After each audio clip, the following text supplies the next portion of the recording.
On a Tuesday afternoon in March of 2044, a nurse named Ha-yoon Young walked into the maternity ward of Seoul National University Hospital and realized, for the third time that week, that there were no babies. Not that her ward was understaffed. Not that deliveries had been moved. Not that her shift had just started. The ward had been empty since Sunday morning. She checked the scheduling system. There were no deliveries planned for the coming 2 weeks. She called her counterpart at Severance Hospital in Gangnam. Same story. She called Asan Medical Center. Same. It took her another 2 days to work up the courage to check the National Register. And what she found was that, for the first time in the recorded history of the Republic of Korea, the city of Seoul had gone a full week without a single child being born. This is not science fiction, or rather, it is not science fiction for much longer.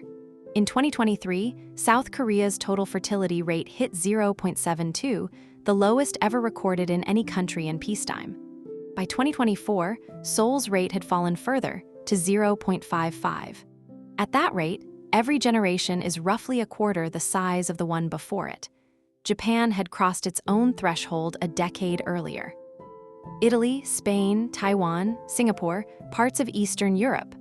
One by one, countries with high education, high costs of living, and collapsing social contracts watched their birth rates fall past the point of no return. Demographers had warned for 30 years that this was coming, but what nobody had modeled was what happened next, because alongside the falling birth rates, another curve was rising. In 2023, researchers at the Children's Hospital of Philadelphia had kept premature lambs alive for 4 weeks inside sealed fluid-filled bags they called biobags. Over the next 15 years, biobags for the last trimester became clinical standard. Then the second trimester. By 2040, a consumer biotech company called Arbor Health released the first legally approved full gestation external womb. 9 months. No pregnancy required. At first, it seemed like a solution. Women who could not carry pregnancies could now have biological children. Women whose careers had been broken by 9 months of physical limitation could reclaim those 9 months. Same-sex couples could have children without surrogates. The first generation of biobag babies, born in 2041 and 2042, were healthy, cognitively typical, and by any measurable metric, completely ordinary children. Here is the part that nobody expected, because when reproduction became entirely optional, when even the physical burden was gone, the number of people choosing it did not rise. It fell. By 2043, Seoul had the highest concentration of available biobags per capita in the world and the lowest number of people choosing to use them. The biobag had solved the biological problem of reproduction. It had not solved the question of why.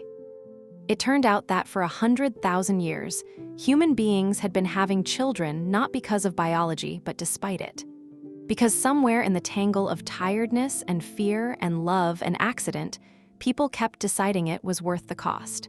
And when the cost finally disappeared, so did the reason. Ha-yoon Young's week without children was not caused by a catastrophe. No plague, no war, no economic collapse, just a quiet accumulation of individual decisions. By the end of 2044, Seoul's birth-free weeks had become birth-free months. By the end of 2047, 3 countries, Korea, Italy, and Japan, had recorded their first birth-free year on a national scale. The humans that did exist were older, wealthier, more comfortable, and in many ways, kinder than their grandparents. They were also, statistically, the last of something. The question Ha-yoon Young asked herself, walking home that night through a city she suddenly understood differently, was not whether humanity had failed. It was the quieter, harder question. It was whether the next species to inherit the Earth might look at the empty maternity wards and decide that what had ended was not a species. It was a story. The story human beings had always told themselves, that we were the kind of creature that keeps choosing the future, even when the future costs us. And somewhere in the soft, optional, individually reasonable arc of the 21st century, we had quietly, one person at a time, stopped telling it.